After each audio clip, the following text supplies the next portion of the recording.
Всем привет! Рада приветствовать вас на нашем канале. Впереди нас ждут праздники, поэтому сегодня я поделюсь подробным рецептом торта «Спартак». Тонкие коржи, в которых идеально сочетается вкус меда и шоколада, а нежно-сметанно-заварной крем напоминает мороженое. Готовится он очень легко и из самых простых продуктов. Список всех ингредиентов вы сможете найти в описании под этим видео. В сотейник смешиваем мед, сливочное масло, добавляем щепотку соли, яйца, сахар, какао. Также добавляем соду и ставим на средний огонь. Сильный нагрев делать не нужно, чтобы масса не заваривалась. Постоянно помешивая, ждем, когда она станет однородной. Добиваться растворения сахара тоже не нужно, ничего страшного, если останутся крупинки. В данном рецепте консистенция меда не имеет значения. Можно использовать как засахаренный, так и жидкий. Ждем, когда масло полностью растворится, и снимаем с огня. Уже однородную массу переливаем в другую миску и даем остыть до комнатной температуры. Когда масса уже остыла и стала такой слегка теплой, можно добавлять муку и замешивать тесто. Сначала я перемешиваю его лопаткой и в конце уже домешиваю тесто руками. Муку советую добавлять постепенно, так как ее может понадобиться чуть больше, либо чуть меньше. Это нормально, так как мука у всех разная. Должно получиться вот такое мягкое шоколадное тесто. Оно очень приятной консистенции и не прилипает к рукам. В классическом варианте торта «Спартак» идет 12 тонких коржей, поэтому нужно разделить тесто на 12 частей примерно по 70-75 граммов.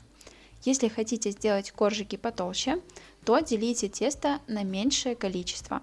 У меня, например, будет 10 коржиков по 100 граммов. Дальше тесту нужно дать немного отдохнуть, чтобы с ним потом было проще работать. Но если у вас нет времени, то можно их раскатывать сразу. Накрываем пакетиком и убираем в холодильник на 1 час. И за это время приготовим заварную основу для крема. В сотейнике смешиваем сахар и крахмал. Во всех своих рецептах я использую именно кукурузный крахмал, так как он не имеет никакого запаха и вкуса.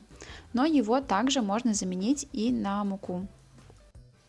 Все перемешиваем и добавляем яйца. После этого еще раз все хорошо перемешиваем до однородного состояния, чтобы не было комочков. Дальше в сотейник добавляем сметану. В десертах я чаще всего использую сметану пожирнее, 20-25% жирности. Все хорошо перемешиваем и ставим сотейник на средний огонь. Далеко не отходим и постоянно помешиваем, лопаткой либо венчиком, как вам удобнее. Сначала масса станет более жидкой, а потом, уже когда крахмал начнет завариваться, крем начнет становиться гуще. Как только появились первые пузырьки кипения, начинаем активно помешивать и варим еще примерно 1-2 минуты. Затем снимаем крем с огня, переливаем в другую миску, чтобы она быстрее остыла, накрываем пищевой пленкой и оставляем остывать до комнатной температуры. Дальше заварную основу мы будем смешивать с теплым сливочным маслом, поэтому его нужно заранее достать из холодильника. Дальше достаем тесто, берем кусочек, немного разминаем руками и начинаем раскатывать в тонкий пласт. Торт я буду делать диаметром 22 см. Ориентируясь на этот размер, раскатываю тесто. Раскатываю его сразу на пергаменте, чтобы потом его не переносить. Духовка у меня уже разогрета на 190 градусов. Раскатанное тесто обязательно накалываем вилкой. И отправляем его выпекаться при 190 градусов 4-5 минут. Коржики тонкие и пекутся очень быстро, поэтому обязательно за ними следите. Горячий коржик обрезаем под размер формы. Я это делаю разъемным кольцом, но можно это сделать крышкой от сковородки, либо тарелкой. Вырезать коржики лучше, пока они еще горячие, иначе потом они просто раскрошатся. Коржики складываем на ровную поверхность. Между собой они не склеиваются, поэтому можете складывать их друг на друга. Пока печется один коржик, сразу раскатываем следующий. Таким образом выпекаем все остальные кусочки теста. Сразу после выпечки они еще мягкие, но когда остынут, станут хрупкими и хрустящими. Коржики получаются тонкие, поэтому остывают они очень быстро. Обрезки не выбрасываем и будем использовать их для обсыпки торта. Небольшой остаток теста также выпекаем и потом будем его измельчать в крошку. Сливочное масло и заварная основа стали одинаковой комнатной температуры, поэтому можно закончить приготовление крема. Сначала нужно взбить масло до светлого и пышного состояния. Во всех своих рецептах я использую масло 82,5% жирности. Масло уже заметно посветлело, и можно добавлять по 1-2 столовые ложки заварную основу. И каждый раз хорошо перемешиваем миксером. Долго вымешивать не нужно. Как только вмешалась одна порция, сразу же добавляем следующую. Крем получается не очень плотный, но и не жидкий. Он хорошо пропитывает коржи и не растекается. По желанию в крем для аромата можно добавить коньяк, ром или ароматизатор.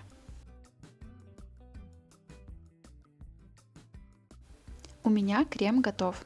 Вот такой нежный, воздушный и однородный он получается. По вкусу напоминает подтаявшее мороженое. От общего количества я откладываю примерно 2 столовые ложки крема и буду использовать их для украшения. Коржи уже остыли и можно собирать торт. Вы можете собирать торт сразу в кольце, чтобы он у вас получился ровным. Но мне так неудобно, поэтому я собираю торт без кольца и надеваю его уже на собранный торт. На каждый слой получается примерно по 2 столовые ложки крема. Немного крема должно остаться, чтобы потом подровнять верх и бока торта. Каждый коржик немного прижимаем, чтобы они хорошо склеились между собой и распределился крем. С такими шоколадными коржиками хорошо сочетается и классический сметанный крем, поэтому если хотите, можете смешать сметану с сахарной пудрой или можно взять сметану, сливки и сахарную пудру и собрать шоколадный медовик уже со сметанным кремом. На нашем канале уже есть рецепт классического медовика со сливочно-сметанным кремом.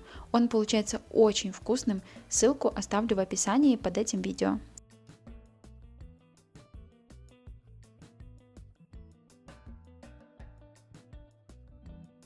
Накрываем торт последним коржом и обмазываем тонким слоем края и верх торта. На верхушку много крема я не кладу, так как потом буду поливать ее шоколадной глазурью. В конце надеваю разъемное кольцо и очень плотно его зажимаю, чтобы тортик получился ровным. Обязательно накрываем его пищевой пленкой, чтобы он не заветривался, и убираем в холодильник на пропитку минимум на 2 часа или можно оставить его на ночь. Обрезки измельчаем в крошку. Это можно сделать в блендере, либо просто скалкой. Крошки получается достаточно много, поэтому по желанию можно украсить и бока, и верх торта.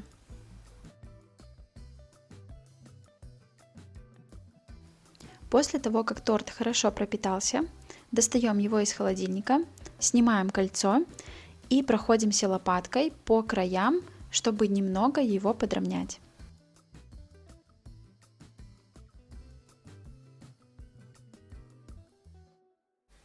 Затем начинаем обсыпать бока торта.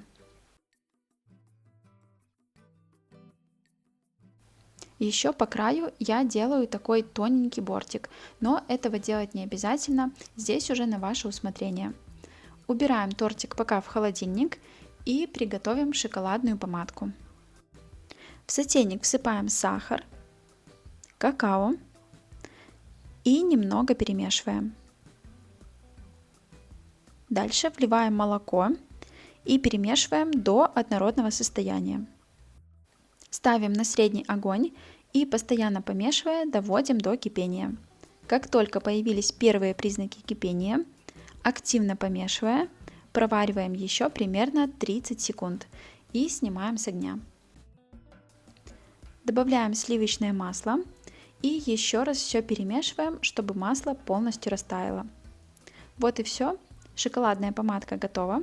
Теперь достаем торт из холодильника, сверху выливаем глазурь и распределяем ее ровным слоем. На холодном торте глазурь быстро схватывается, не растекается и ее удобно распределять.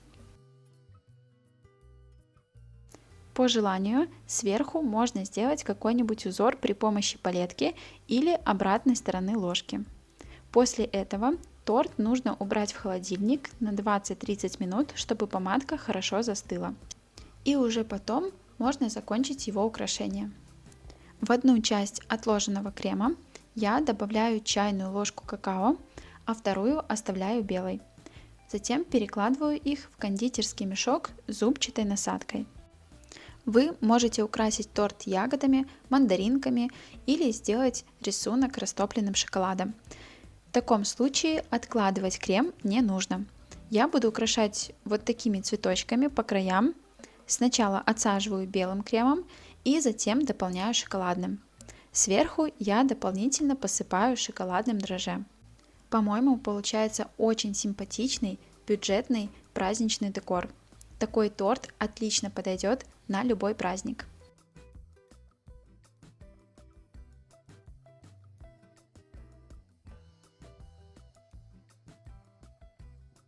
Если вы любите шоколадные торты, то такой рецепт вы точно оцените. Мягко-шоколадно-медовые коржи, пропитанные нежным кремом, по вкусу напоминающие мороженое, а шоколадная глазурь отлично все дополняет. Впереди праздники, поэтому обязательно сохраняйте этот простой рецепт, делитесь им с друзьями и буду благодарна, если в комментариях напишите свое мнение об этом видео. В шапке нашего канала указана почта, куда вы можете отправлять свои результаты. Пробуйте приготовить и присылайте, что у вас получилось. Также на нашем канале каждую неделю выходит новое видео простых домашних и вкусных рецептов. Обязательно переходите и подписывайтесь. Я желаю вам приятного аппетита и удачной готовки!